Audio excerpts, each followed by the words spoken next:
आता थेट जाऊयात मुंबईमध्ये शिवसेनेचा दसरा मेळावा होणार आहे आणि याबद्दल माहिती देण्यासाठी उदय आमचे प्रतिनिधी आता आपल्या सोबत आहेत। उदय, किती वाजता उद्धव ठाकरे बोलायला उभे राहू शकतात?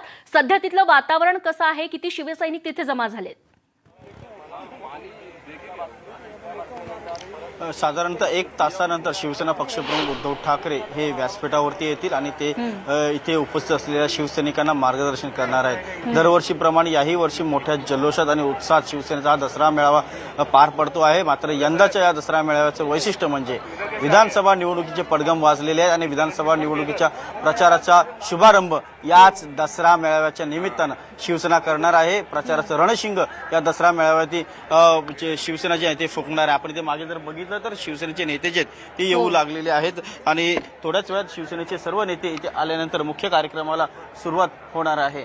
सर्वांना उत्सुकता होती ती म्हणजे युवासेना प्रमुख आदित्य ठाकरे हे देखील या यंदाच्या दसरा मेळाव्यामध्ये भाषण करणार का? मात्र सूत्रांनी जी माहिती दिली आहे त्यानुसार आदित्य ठाकरे यंदाच्या दसरा मेळाव्यामध्ये भाषण करणार नाही आहेत। त्यामुळे मुख्य केंद्र भाषण जे असणार आहे ते शिवसेना पक्षप्रमुख उद्धव ठाकरे यांचंच असणार आहे। त्यामुळे ते काय भूमिका जाहीर करतात, शिवसेनेची ध्येय धोरणं जी आहेत भवितव्य शिवसेनेचं त्याबद्दल ते काय शिवसैनिकांना सांगणार आहेत याकडे सर्वांचं लक्ष लागलेलं आहे। कारण आता युती केलेली आहे शिवसेनेने, तर युती करत असताना महाराष्ट्रातल्या सर्व 288 जागांवरती शिवसेना किती आणि कसं लढाई करणार आहे आणि त्याचबरोबर सिंधुदुर्गामध्ये जी एक अडचण निर्माण झालेली आहे युतीमध्ये, म्हणजे उर्वरित महाराष्ट्रामध्ये युती झालेली असली तरी सिंधुदुर्गात मात्र युती नाही आहे। त्यामुळे तिथे काय निर्णय होतोय हा देखील पाहण्यासारखा आहे। तिथे तर आता आमने सामनेची लढाई झालेली आहे, त्यामुळे एकीकडे युती आणि दुसरीकडे युती नाही असं जिथे चित्र आहे तिथे खूप तुल्यबळ लढाई होणार एवढं नक्की। आणि आज होणाऱ्या या दसरा मेळाव्यामध्ये त्याच संदर्भात शिवसेना पक्षप्रमुख उद्धव ठाकरे नेमकं काय सांगतायत हे पाहावं लागेल।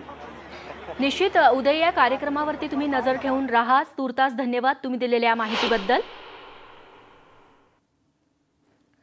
आणि यासोबत बुलेटिनमध्ये आता वेळ झाली एका छोट्याशा ब्रेकची। लगेच परत येतो। इतर महत्त्वाच्या घडामोडी आपल्याला जाणून घ्यायच्या आहेत। बघत रहा महाराष्ट्राच्या